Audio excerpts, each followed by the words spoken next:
नमस्कार, मैं doctor Manjeesh Rathi, neurologist, chairman DMR group of hospitals. जैसा कि आप जानते हैं, हर वर्ष 21 जो सितंबर है, वो वर्ल्ड अल्जाइमर्स डे के रूप में मनाया जाता है।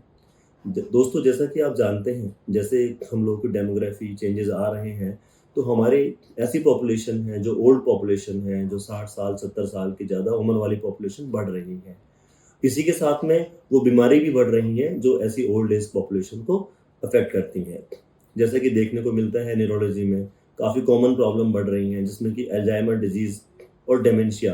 अल्जाइमर डिज़ीज़ मतलब याददाश्त का कम होना, और उसी तरह के और भी डिमेंशियाज़ होते हैं, डिफरेंट टाइप ऑफ डिमेंशियाज़ हैं, जिसमें याददाश्त कम होती है, पर्सनैलिटी चेंज हो जाती है, आदमी कन्फ्यूज़ रहता है, इवनिंग में उसका बिहेवियर में कई बार चेंज आ जाते हैं, रिपिटिशन ऑफ वर्ड्स आता है। आप देखते हैं एक आदमी पहले बिल्कुल नॉर्मल था, सही था, उसके बिहेवियर में कुछ बदलाव आ रहा है, या उसकी याददाश्त में कुछ प्रॉब्लम आ रही है, या उसका ओरिएंटेशन में कुछ प्रॉब्लम आ रही है। जैसे माना कि वो अपनी गली भूल जा रहा है, या उसको कोई काम करना है, उस काम की सीक्वेंस को भूल जा रहा है।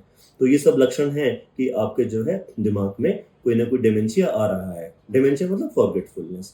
सबसे कॉमन जो डिमेंशिया है वो अल्जाइमर डिजीज़ है। इसके और भी टाइप हैं, जैसे मस्कुलर डिमेंशिया है, फ्रंटोटेम्पोरल डिमेंशियाज़ हैं, डिफरेंट टाइप ऑफ डिमेंशियाज़ हैं। जैसे कि ज़्यादा एज के लोग बढ़ रहे हैं, एडवांस एज के लोग ज़्यादा सोसाइटी में बढ़ रहे हैं, और ये एज सब में आनी है, मुझ में भी आनी है, आप में भी आनी है, सब लोगों में आनी है। तो ऐसे के बारे में, ऐसी एज के बारे में हमें अवेयरनेस बहुत ज़रूरी है। तो मैं कुछ सिंपल टिप्स देना चाहूँगा। अगर कोई आदमी अपनी नॉर्मल पर्सनैलिटी में बदलाव आ रहा है, अगर कुछ याददाश्त में कमी आ रही है, कुछ कन्फ्यूज़न हो रहा है, कुछ उसके मूड में चेंजेस आ रहे हैं, एक ही वर्ड को बार-बार रिपीट कर रहा है, तो ये कुछ अर्ली लक्षण हैं अल्जाइमर्स के और डिमेंशिया के। ऐसे में पेशेंट को डायग्नोज़ करना है, पता लगाना है और उसको हेल्प करना है। इसके एक डिफरेंट ट्रीटमेंट एस्पेक्ट भी हैं कि हमारा अल्टीमेट टारगेट क्या होता है। कोई भी आदमी जो बुज़ुर्ग है, वो एक्टिविटीज़ ऑफ डेली लिविंग कम से कम अपने काम जो डेली रोज़मर्रा के पूरे कर सके। तो उसके लिए हमें हाउस सपोर्ट की ज़रूरत है। उसके लिए हम लोगों को जो है हॉस्पिटल केयर की ज़रूरत है। एडवांस स्टेजेस में, अर्ली स्टेजेस में होम केयर से ही काम चल जाता है। तो इन सब चीज़ों का हमें ध्यान रखना है।